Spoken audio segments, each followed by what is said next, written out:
नमस्कार दोस्तों, मुझे उम्मीद है कि आपको ये कहानी पसंद आ रही होगी और रुद्र और तमन्ना के बीच की ये जो केमिस्ट्री है वो भी आपको पसंद आ रही होगी। पर मैं ये देख रहा हूँ कि काफ़ी लोगों ने हमारे चैनल को सब्सक्राइब नहीं किया है। प्लीज़ आप सभी लोग हमें सपोर्ट करें और हमारे चैनल को सब्सक्राइब ज़रूर कर दें, जिससे मैं आगे और भी कहानियाँ बनाता रहूँ। और आप लोग किसी भी एपिसोड को शुरू करने से पहले उस पर थम्स अप ज़रूर करें और कमेंट में लिखें ज़रूर कि आपको ये कहानी कैसी लग रही है। तो आइए शुरू करते हैं अपना एपिसोड 11। इससे पहले मैं आपको बता देना चाहता हूं कि अभी तक हमने कहानी में क्या सुना। तो अभी तक आपने इस कहानी में सुना कि रुद्र एक दिन अचानक ही कंपनी से रातों रात निकल गया। वो इस कंपनी में आईटी डिपार्टमेंट में काम करता है और रुद्र का इस तरह जाने का कारण उसकी प्रेमिका तमन्ना है, जो कि इसी कंपनी में एचआर मैनेजर है। तो रुद्र अब कंपनी कैंपस को छोड़कर देहरादून जाने वाली बस में बैठा हुआ है और अपने पुराने दिनों की याद में खो गया है। वो उस दिन को याद कर रहा है जब तमन्ना ने उसे अपने घर बुलाया था और फिर उसने उसे प्रपोज कर दिया था। लेकिन रुद्र बगैर कुछ जवाब दिए वहां से चला आया था। अब सुनते हैं आगे की कहानी। रुद्र तमन्ना के घर से अपने कमरे पर पहुंचता है और कुछ शांत सा यूं ही बिस्तर पर बैठा हुआ है। वो जब तमन्ना के घर जाने के लिए वहां से निकला था तो उसे जरा भी अंदाजा नहीं था कि तमन्ना इस तरह से उसे गले लगाकर प्यार का इजहार कर देगी। गले लगने के दौरान रुद्र ने उसे खुद से तो नहीं छुआ था, लेकिन तमन्ना की एक तरफा छुअन का एहसास अभी तक रुद्र के जहन में बरकरार है। वहीं दूसरी तरफ तमन्ना भी अपने घर के ड्राइंग हॉल के सोफे में बैठी हुई सामने लगे हुए नाश्ते की प्लेट को ऐसे देख रही है कि जैसे रुद्र का कुछ अक्ष उस प्लेट में छूट गया हो। और यूं ही देखते देखते तमन्ना ने रुद्र के द्वारा खाए गए पकौड़े के उस टुकड़े को अपने मुंह में डाल लिया। रुद्र, तुम सिर्फ मेरे हो, सिर्फ मेरे। उस टुकड़े को मुंह में डालते ही तमन्ना की जुबान से रुद्र के लिए कुछ ऐसा निकला जैसे रुद्र वहां से गया तो, लेकिन तमन्ना का ईगो भी अपने साथ ले गया।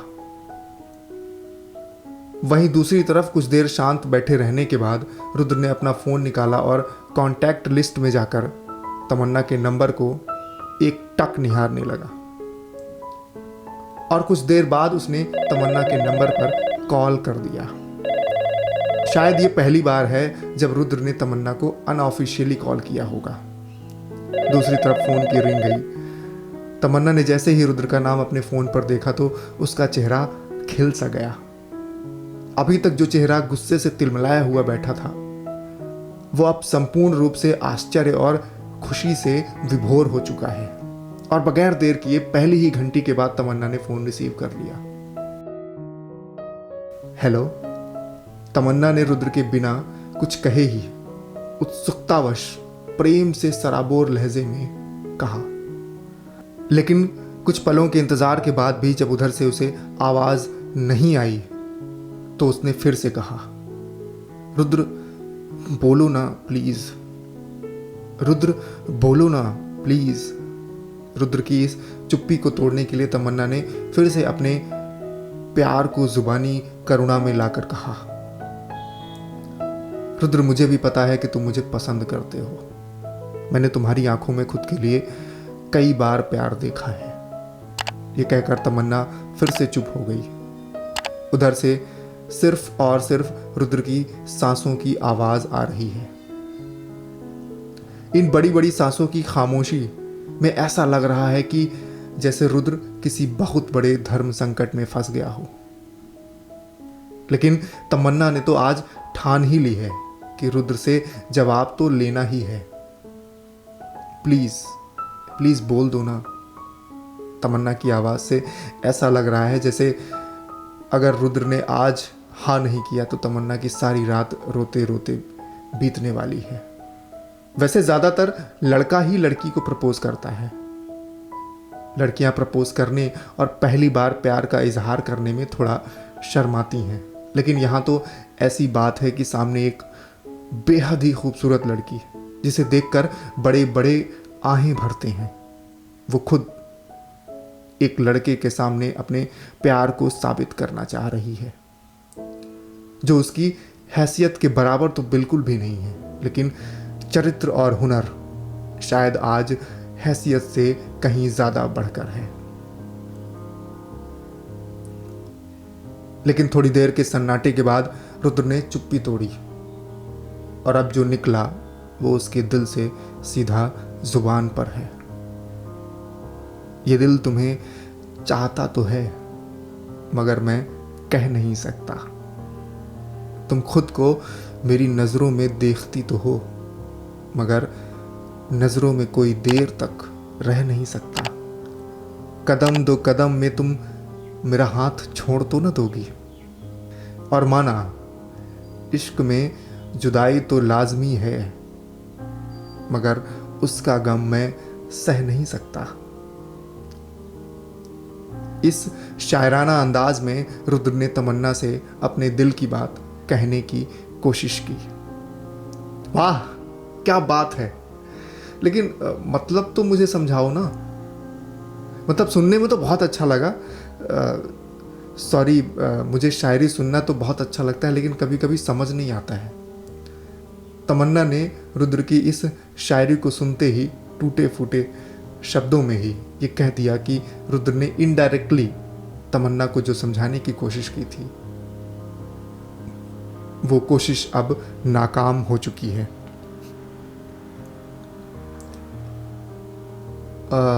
मतलब कि आपने जो बोला ना, आप रुद्र अब उसे डायरेक्ट तरीके से कहने की कोशिश तो कर रहा था, लेकिन एक बार फिर से वो बोलते बोलते रुक सा गया। अरे हाँ हाँ बोलो ना। ऐसा लगा जैसे तमन्ना ने रुद्र की जुबान ही पकड़ ली थी। मतलब कि आपने जो आज ना वो आई लव यू कहा, आप सच में मेरे लिए सीरियस हो? कहीं ऐसा तो नहीं कि बाद में कोई प्रॉब्लम हो जाए और फिर हम। आखिरकार इस बार रुद्र ने अपने मन का संशय टूटे फूटे शब्दों में तमन्ना के सामने बयान ही कर दिया।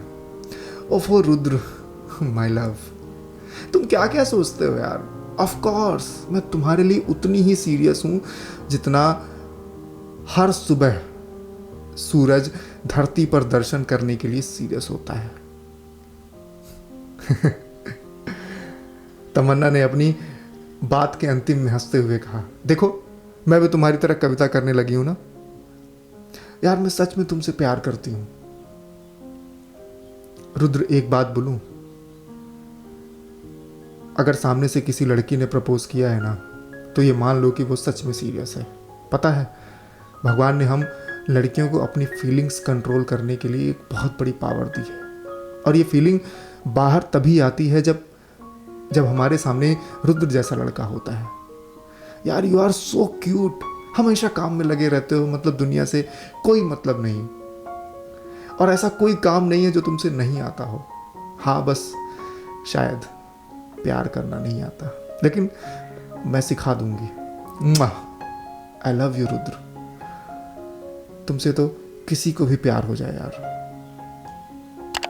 And I am really really very serious for you. और तमन्ना की ये बात खत्म होते ही रुद्र एक बार फिर से लंबी लंबी सांसें छोड़ते हुए बोला,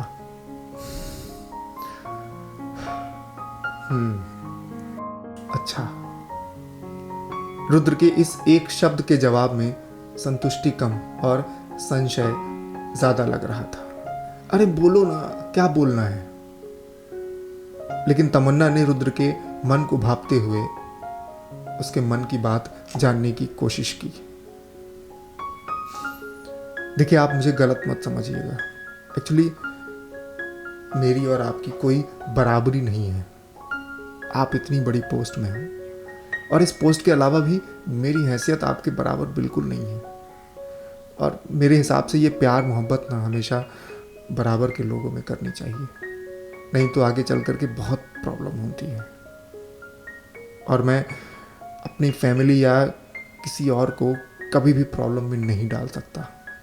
इसके अलावा अगर आपको लगता हो कि बाकी के लोगों की तरह मैं भी प्यार को टाइम पास मानता हूँ, तो सच में मेरे पास टाइम पास करने के लिए टाइम नहीं होता है। बस इसीलिए मैं आपके घर से बगैर कोई जवाब दिए ही चला आया था। और वहीं दूसरी तरफ तमन्ना ने रुद्र की ये बात सुनी तो वो उस पर चिल्ला पड़ी, अरे रुद्र, मैंने कहा ना यार कि मैं तुम्हारे लिए बहुत सीरियस हूँ, और please don't talk all this, ये हैसियत एंड ऑल, इसमें मेरा कुछ नहीं है। वो सब मेरे पापा का है और मुझे कोई फ़र्क नहीं पड़ता कि ये सब रहे या ना रहे। यार तुम इतनी टैलेंटेड हो, आई एम श्योर कि तुम इससे ज़्यादा अपना रुतबा बना लोगे, तो प्लीज़ इतना मत सोचो। बाकी अगर मुझ में कोई प्रॉब्लम हो तो बता दो। नहीं नहीं आप में तो कोई प्रॉब्लम नहीं है, आप इतनी क्यूट हो, इतनी स्वीट हो, मेरा इतना ख्याल रखती हो। रुद्र ने तमन्ना का सवाल ख़त्म होने से पहले ही शर्माते हुए ये जवाब दिया था। So sweet of you Rudra, पता है I am so happy, I love you. अच्छा सुनो ना, कुछ सुना दो अच्छा सा। तमन्ना ने रुद्र की बातों को सुनकर खुश होते हुए कहा। अच्छा रुकिए, सोच लो कुछ। रुद्र भी तमन्ना से बात करने के बाद अब खुश है। हाँ तो सुनिए।